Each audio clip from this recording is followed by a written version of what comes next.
Election Day, akhirnya hari yang ditunggu-tunggu. Ini adalah semua akan menyoroti terkait dengan hasil dari pemilu. Tapi sayangnya ada beberapa catatan yang penting yang juga harus diketahui, bahwasanya kita mungkin tidak akan mendapatkan langsung hasilnya, walaupun ya ada potensi dari online yang mungkin kita bisa dapatkan gambaran tersebut. Tapi sayangnya untuk final decision-nya kita belum bisa menyimpulkan siapa yang nantinya akan menjadi pemenang ataupun yang mendominasi perolehan suara tersebut. So, ini dia ulasannya. Ya, sekedar mengingatkan bahwa tadi pagi juga kita sudah mendapatkan pengumuman suku bunga dari RBA, Reserve Bank of Australia, yang ternyata kembali mempertahankan tingkat suku bunga acuannya di 4,35%.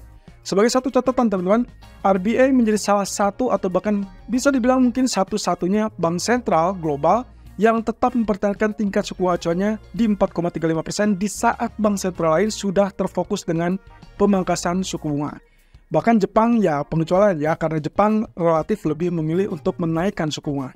Oke, hal ini karena alasan yang sederhana, yaitu terkait dengan inflasi yang mendasari yang menurut RBA masih terlalu tinggi sehingga mereka tidak mau gegabah memutuskan untuk melakukan penurunan suku bunga. Apalagi mereka cukup yakin bahwa sebetulnya inflasinya memang kecenderungannya tidak akan kembali fokusnya ke target mereka atau target ya bisa dibilang target 2% yang diinginkan. Nah, sementara kalau misalnya kita lihat dari alasan beberapa bank sentral selalu terfokus dengan pasar tenaga kerja, dan kali ini pun RBA sama melihat dengan pasar tenaga kerja yang tetap ketat tapi permintaan tenaga kerjanya yang masih tetap kuat.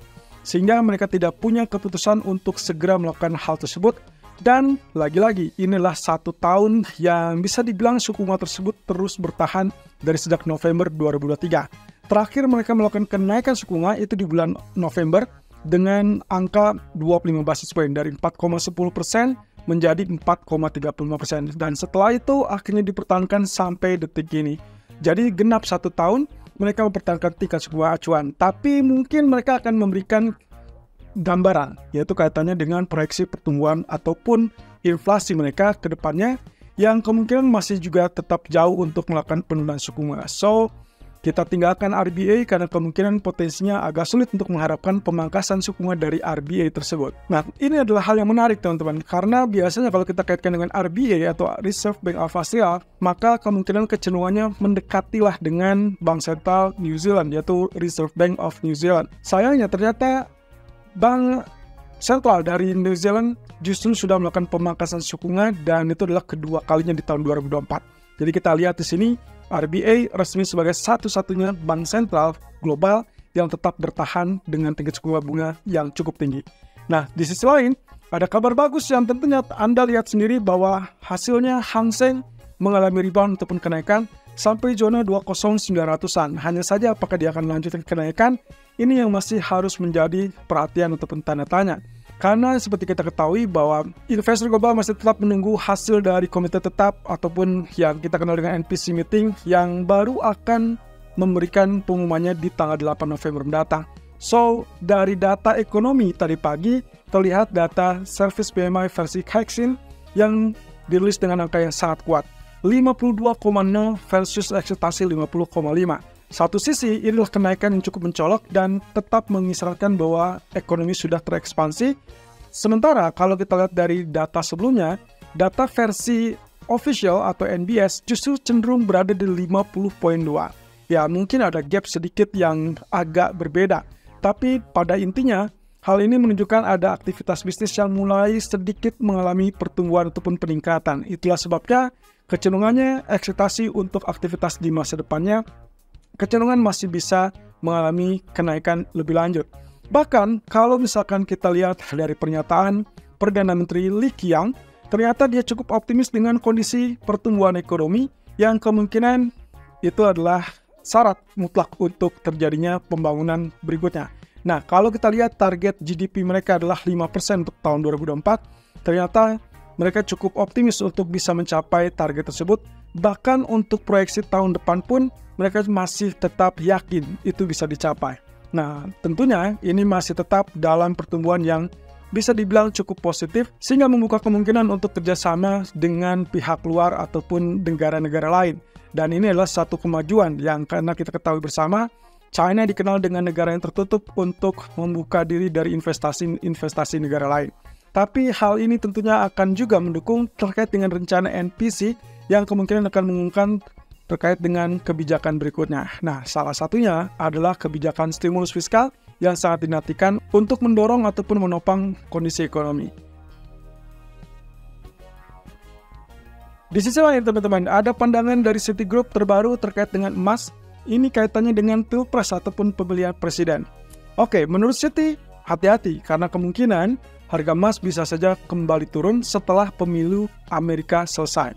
Artinya di sini dia sempat melihat ada gelagat ataupun kondisi di tahun 2016 di mana posisinya itu justru emas mengalami penurunan 8,2% di masa pasca kemenangan Trump. Ya, kalau kita artikan misalkan bulan ini adalah bulan Pilpres, lalu kemudian terjadi kemenangan untuk Trump, maka kemungkinan tidak lama kemudian akan terjadi penurunan atau aksi jual untuk emasnya sendiri. Nah, tapi secara global, secara keseluruhan, menurut Citi, alasannya sederhana. Ini dikarenakan kaitannya dengan program yang diusung oleh Trump, yaitu terkait dengan pemangkasan pajak. Sehingga menurut Citi yang paling dominan akan mengalami kenaikan atau didukung menaik, itu adalah pasar saham daripada emas. Tapi jangan salah dulu. Walaupun Citi melihat ada potensi penurunan dari emas, justru Citigroup menilai bahwa mereka lebih suka untuk mencari level buy on dips, dan itu berarti akan dilakukan setelah terjadinya penurunan.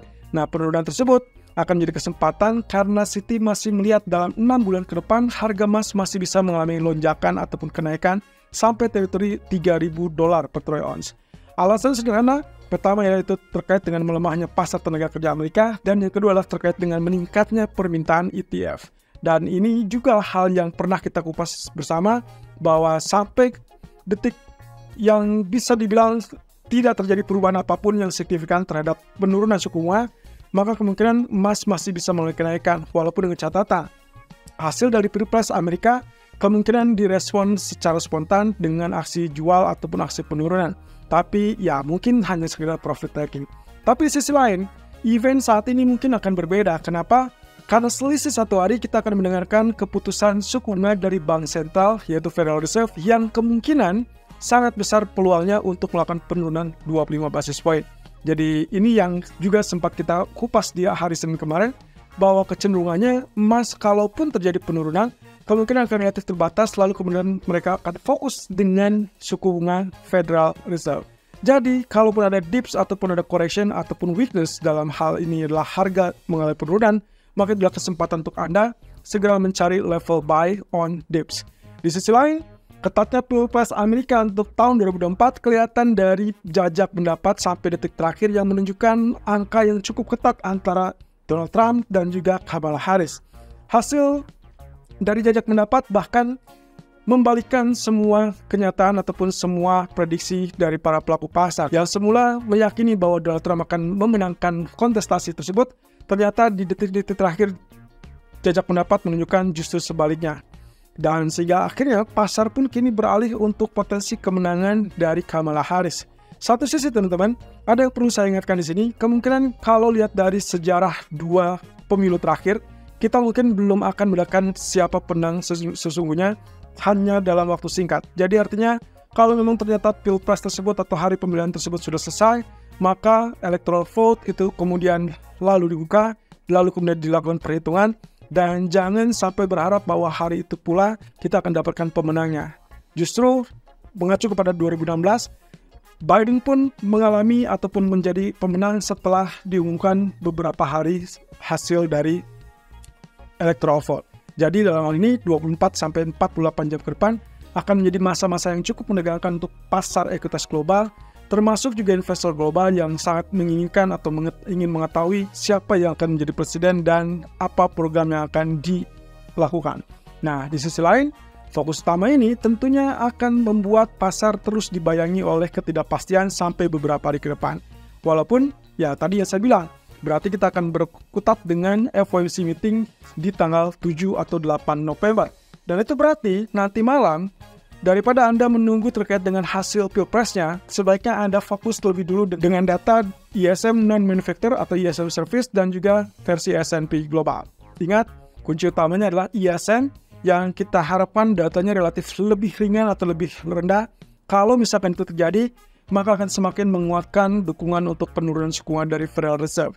Walaupun kita ketahui bersama, hasil dari non-farm payroll minggu lalu, termasuk juga ISM Manufacturer, cukup memberikan dukungan yang sangat-sangat jelas bahwa hari Rabu ataupun Kamis dini hari, kita akan dapatkan pemangkasan 25 basis point dari Federal Reserve. Di sisi lain, ada data juga terkait dengan service PMI dari Inggris. Di sore hari, 16.30, perhatikan juga data ini, karena kemungkinan akan memberikan clue terkait dengan BOE meeting di hari 7 November atau di hari Kamis 7 November mendatang, yang diperkirakan akan melakukan penurunan 25 basis point. So, saya masih tetap berprinsip bahwa pound sterling akan terjadi sell on rumor, buy on fact. Karena ini kaitannya dengan mengantisipasi keputusan Bank Sentral, yaitu melakukan penurunan suku bunga sampai kemungkinan sampai pengumuman. Kalau misalkan ternyata pengumumannya tidak merealisasikan atau bahkan tidak memberikan rekomendasi untuk pemangkasan berikutnya, maka kemungkinan pound sterling akan mengalami rebound. Termasuk kalau misalkan pasca Pilpres atau pasca FOMC meeting, dolar malah cenderung melemah.